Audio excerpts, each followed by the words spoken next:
Hi, today I'm about to show you a short story of 6 spheres and their synergies. Now, when I say synergies, I mean their interplay, their connections, their belonging together and what emerges from that. So here is a sphere. It's a small one, this one. We could call it a ball bearing. It's a steel sphere. But we can say 3 things about it, which are true for every sphere and every body. The first thing is it has a center of gravity, what I call the heart of this sphere, which is about at the center of this system. The next thing is it's got an inside, which is also true for each and every one of us. And the third thing is it's got an outside. Now, inside and outside of that one sphere are identical, or at least congruent. One of it, in this case, is filled with steel or iron atoms, while the other is filled with the rest of the universe. But both of those sides taken together constitute the whole of this sphere. So that's the first sphere and its 3 important things. Now, that inside has the quality of collecting, remembering, collecting impressions like that in its concave inside, while the outside is convex, reflecting, refracting and distributing what impinges on it. Now, if we add to this game a second sphere, like this one here, well, they will draw near and together. And as they do, they will come into contact, establishing a connection between the two. And I am using these straws to magnify this connection for now. What I am essentially doing by that is that I'm saying, while this one point here on the terminus of the connection on the line that we draw between this center of gravity and this one, between these 2 hearts, while this sphere is very small right now, the effective size of the sphere in this pair of spheres that we have established now is actually this big, because the connection between the 2 is made up of one radius of one sphere, the point where they meet, and the radius of the other sphere. And 2 times the radius is equal to the diameter of one. Now, this again represents synergy at play, because we have a center of gravity of this pair of spheres, right? This is something we wouldn't have with one of them alone. They wouldn't have a common center of gravity, a common heart. But you can see how I can balance this system on that center of gravity. Alright, now we've come from a point being the heart of a sphere, the heart of a body, to a line being the connection between 2 hearts of 2 bodies, rather than a division between two sides. If we now add a third sphere to our complex and have that one connect up with that pair, we get an angle here. And this angle is utterly dynamic. There is nothing about it that defines the angle except for my hands playing with it right now.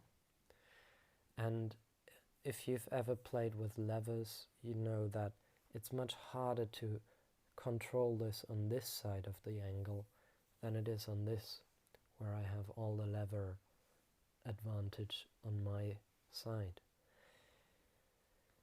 So these are free to move between or around one another as they please. But if these two spheres meet and touch, they establish yet another connection, yet another line of synergy.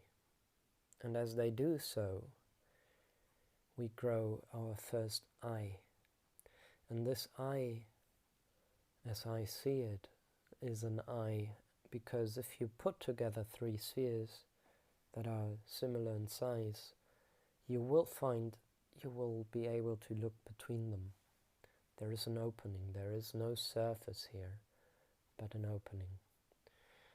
And while these three are still free to move in 1 degree, which is like this, all together, inside and outside, inverse and outverse, they are otherwise stable in this configuration, right? Because while this here is still free to move, now I have another member that holds this angle in place, while this one holds that and this one holds that. So all the way around this circle there is somebody remembering the angle on the other side. And for ease of communication, I like to call this a left angle, as we are used to call a 90 degrees angle a right angle. This is all 60 degrees, so I would call it a left angle. Right, so from this, 3 spheres as 1 triangle, 1 eye, let's add yet another sphere. Also, note this one has, again, a common heart, a common center of gravity, which is about here. I can't hold on to it right now, but it is there nevertheless. And another thing that is significant about this is we have now established a plane. Not a surface, mind you, but a plane, which is evident if you've ever sat on a 3-legged stool or set up a tripod. Even on uneven terrain, the tripod will not fall, it will not rock. It may tip over if you move the center of gravity over the edge of this triangle, but it will not rock, whereas anything with 4 legs will walk away. Alright, adding yet another sphere to the mix, and we have again established this connection that we had before, that free angle, which will only be held in place once we add one more connection. And here we have our pair of eyes. This is interesting as it is congruent if I fold it over like this. But as we unfold the triangles, they reveal their polyformity. They are not uniform, right? The moment I have more than one, they point to different directions.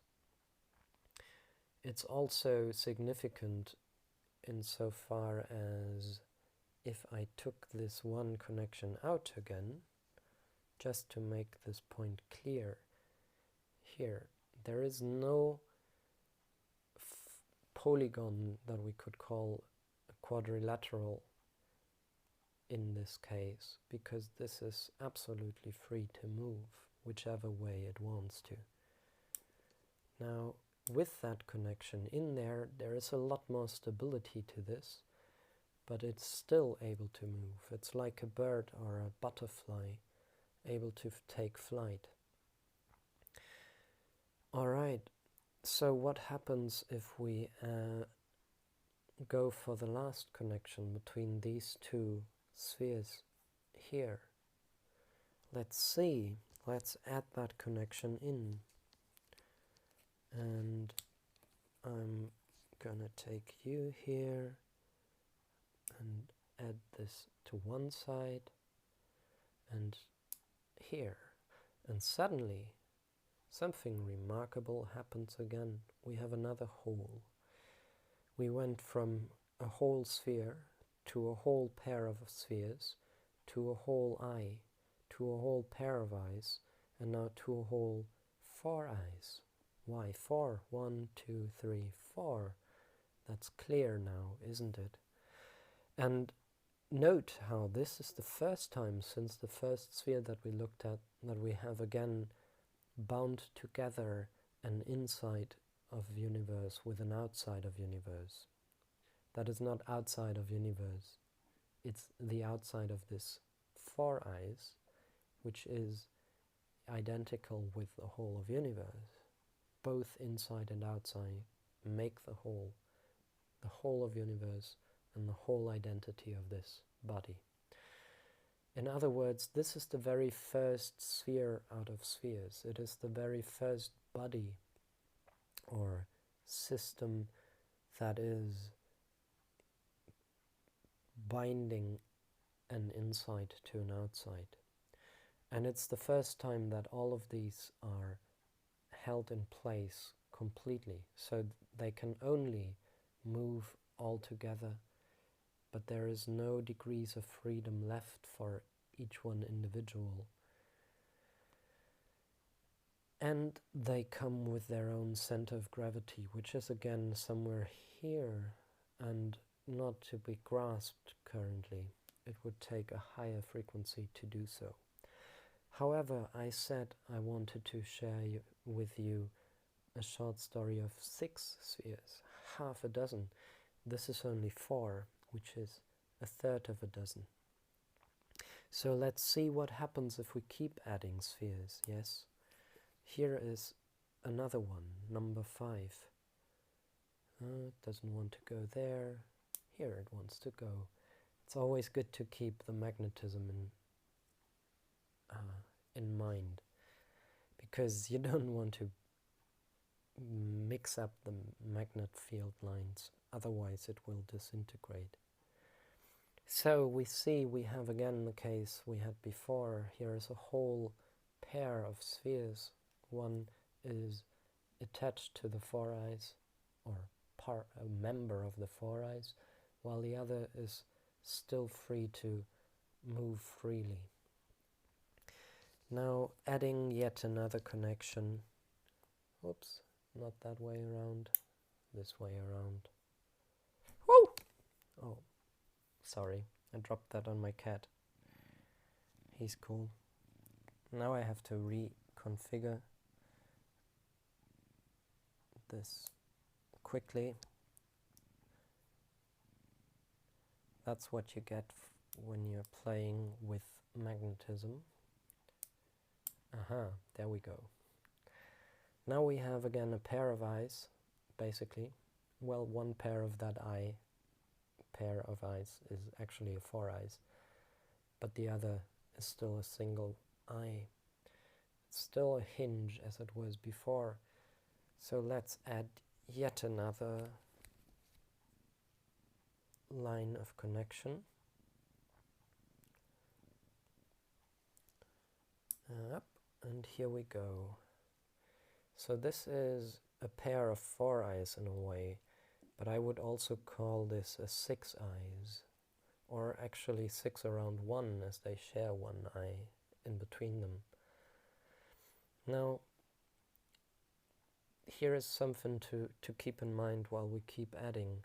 Here, this one that we had before, if that is our unit of volume, it's a quantum, one quantum volume. Now we can see we have two quanta, yes? Let's add as we go. We can have yet another sphere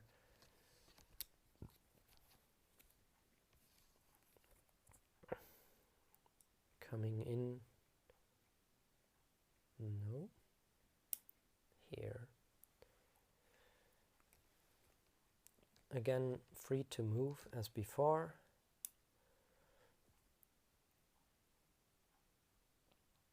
No. Here's the hinge again. And here is the third connection. And what we get now is an arc of 3 4-eyes.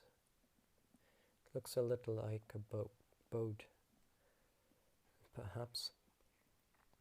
This is actually what gives us the beginning, the seed, if you like, of the tetrahelix. That's a story for another day. Now, looking at this, we see this has quite a number of eyes. Counting only the outer ones, it's 8 of them, plus 2 within that are shared between them. So that would be 10 eyes. But the volume of it is only 3 quanta. Yes, it's 3 4-eyes worth of volume. But this is where magic can happen, because let's see what happens if we reconfigure this connection here from that position to this. All right?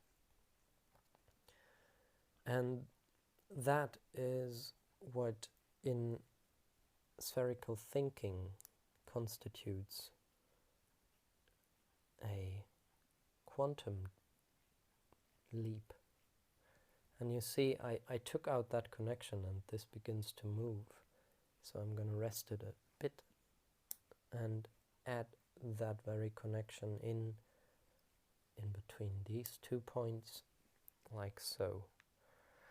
And what I get out of that is this beautiful shape, which is the 8 eyes, which is half a dozen spheres. It's 6 spheres, and it's a very, very special and significant shape. For me personally, out of the 3 primary shapes of space-time structures, this is the most useful, the most versatile, and most wondrous of them, the most balanced as well. And I think it's got the most potential for reshaping our reality in a way that is aligned with universe, aligned with the way of the spheres. Now this 8 eyes, however, if we recall just a second ago before I turned that connection, it had the same bunch of connections, the same bunch of spheres, had a volume of only 3 quanta. Now it has a volume of 4 quanta. And while there is so much more to say about this, so much more indeed, including the fact that if I took this apart, you see this is a dozen straws. Anyways, that's going too far again. I wanted to keep it simple, and there is going to be another time to go deeper into this. However, if you understand what just happened before your eyes here with this, you have an entry point into a sense of geometry that is absolutely radically different from the geometry of old, the geometry of the Greek, which is lifeless and disembodied, while this one here is a completely dynamic, living, animate geometry. This is the geometry of space-time itself. This is the geometry of the spheres. It's the geometry of life. And it is not hard to grasp. Indeed, it is easy to do so, given that we can create it before our own eyes, with our own hands, from any kind of material and any kind of collection of bodies. And that is great, because for far too long we have been stuck with a geometry that only works on paper and in the mind and in the imaginary abstract realm. While this here is a geometry that is very much at play everywhere we look, whether we look to the very small or the very large scales.